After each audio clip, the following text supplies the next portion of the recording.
Selamat sejahtera semua. So, untuk hari ini kita akan belajar sistem penanaman secara takungan dalam pertanian bandar. Okey, so pertama sekali, apa itu sistem takungan? Sistem takungan ialah sistem penanaman di dalam bekas atau takungan yang telah direka khas bagi membekalkan air dan nutrien secara terkawal. So, kita ada 3 jenis sistem takungan. Okey, so yang pertama hidroponik. Okey, ataupun dikenali sebagai kultur air. Okey, yang kedua ialah bekas pengairan kendiri dan akhir sekali aquaponik. So kita akan lihat okey ketiga-tiga jenis sistem takungan ini. Okey, yang pertama hidroponik ataupun dikenali sebagai kultur air. So, kalau kita melihat gambar ini, okay, ia sangat jelas bahawa hidroponik kita tidak menggunakan tanah. Malah kita menggunakan air sebagai medium penanaman. So, kalau hidroponik, ingat je, kita akan menggunakan air sebagai medium penanaman. Okey. So, kita ada dua jenis hidroponik ataupun kultur air. So, yang pertama sekali, hidroponik, kultur air dalam tanpa kitaran semula. Okey, so bagaimana dia berfungsi? Ini adalah contoh sistem hidroponik tanpa kitaran semula. So, kita boleh lihat di atas ialah raga tanaman. Lepas tu we can see yang ini yang warna pink. Ni adalah penutup takung. Kenapa kita ada penutup takung ini? Untuk memegang raga tanaman dan mengelakkan larutan nutrien terdedak kepada cahaya matahari. Lepas tu kita ada bekas takungan. So, bagaimana dia berfungsi? Jom lihat. Okey. So, larutan nutrien.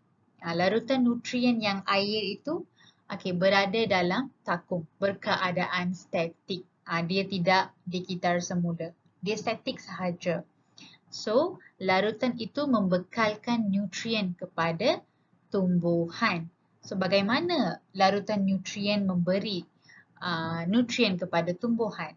Melalui akar pokok. So, akar pokok itu mestilah terjejak ataupun terendam dalam larutan nutrien untuk menyerap nutrien yang dibekalkan. So, kita boleh menggunakan bahan-bahan untuk menyerap air seperti kapas ataupun kain supaya larutan nutrien dapat diserap melalui akar. Okey, so seterusnya raga tanaman diletakkan dalam bekas. Next adalah hidroponik, kultur air dalam dengan kitaran semula. So, bila dia kitaran semula, larutan nutrien berada dalam takungan. Itu akan dipump ke dalam palung tanaman. So, kali ini air itu ataupun larutan itu akan dipump ke palung tanaman. Kita boleh nampak sini, dia akan dipump. Lepas tu, mengalir semula ke dalam takungan nutrien. See? So, melalui larutan ini dipump ke dalam palung, tanaman ini dapatlah nutrien. Okey, dan juga akar pokok ataupun tumbuhan mestilah jejak dalam saluran palung. Mesti kena jejak untuk dapatkan nutrien yang secukupnya. Okey. So ini adalah kultur air dengan kitaran semula. Okey. So yang seterusnya ialah aquaponik. Tengok. So aquaponik ialah sistem yang menggabungkan ternakan ikan dengan tanaman sayur. Bila kita lihat gambar ni dia dah jelas. Ada tanaman dekat atas, bawah pula dia orang ternak ikan. So bagaimana aquaponik ini berfungsi? Jom lihat. Okey, so kita akan belajar unsur yang penting dalam aquaponik. So yang pertama kita ada ikan.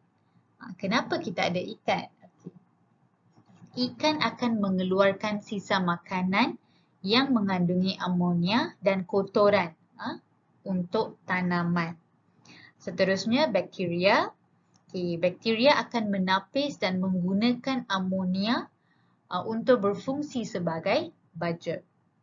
Lepas tu tanaman. So tanaman dekat atas tu dia dapat menyalurkan oksigen dan air yang bebas amonia. Yang diperlukan oleh ikan. Maksudnya air yang bersih. So ini adalah unsur penting. So bagaimana dia berfungsi? Jom lihat. So ini adalah contoh aquaponik. So kalau kita lihat ikan di bawah ini diberi makanan dan ia mengeluarkan sisa makanan yang mengandungi amonia dan kotoran bagi tanaman. So pam air ini akan menarik air dari tangki. Air yang penuh dengan sisa makanan dan juga mengandungi amonia.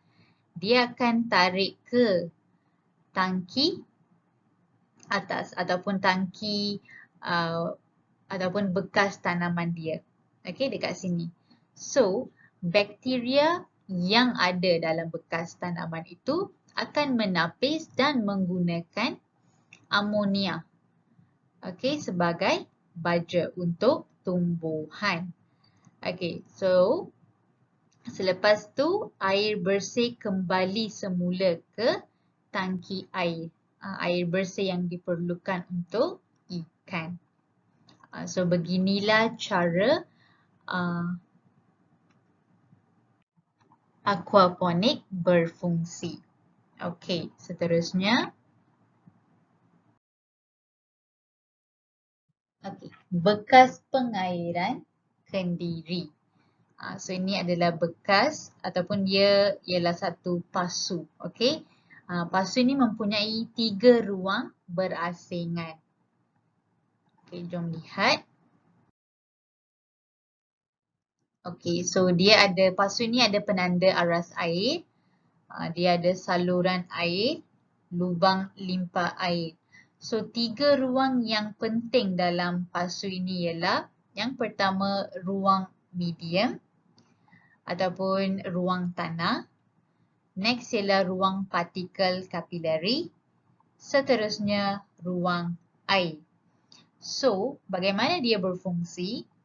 Air ini akan diserap melalui saluran ini. Lepas tu dia akan membasahkan ruang medium ataupun tanah.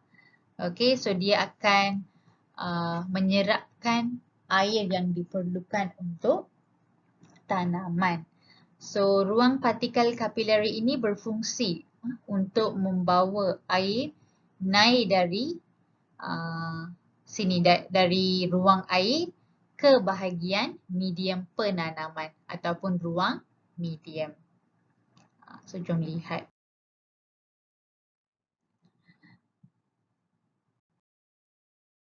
So seperti cikgu terangkan tadi. Untuk yang ini air dari bahagian bawah akan naik ke bahagian medium melalui bahan yang boleh menyerap air. So beginilah bekas pengairan kendiri ini berfungsi. Okay, so saluran air digunakan untuk mengisi nutrien ke dalam takung. So dekat sini. And then penanda aras air akan menunjukkan aras air dalam takung penanaman tersebut. So bagaimana kita nak pastikan sama ada air ni dah nak habis ke atau belum. So kita gunakan penanda aras. Okay. So beginilah bekas pengairan kendiri berfungsi. So dari tadi cikgu cakap, okay, air boleh diserap melalui bahan yang boleh menyerap air. So apakah bahan yang boleh menyerap air?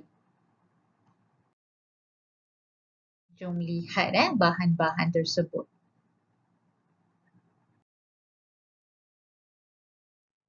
Okey, so ini adalah bahan-bahannya. Yang pertama ialah leca, dikenali sebagai light extended clay aggregate. Dia seperti tanah liat tapi telah diinovasikan. Okey. So seterusnya ialah tali mop, tempurung kelapa sawit. Seterusnya kapas. Kita boleh gunakan kapas dan juga sumbu pelita.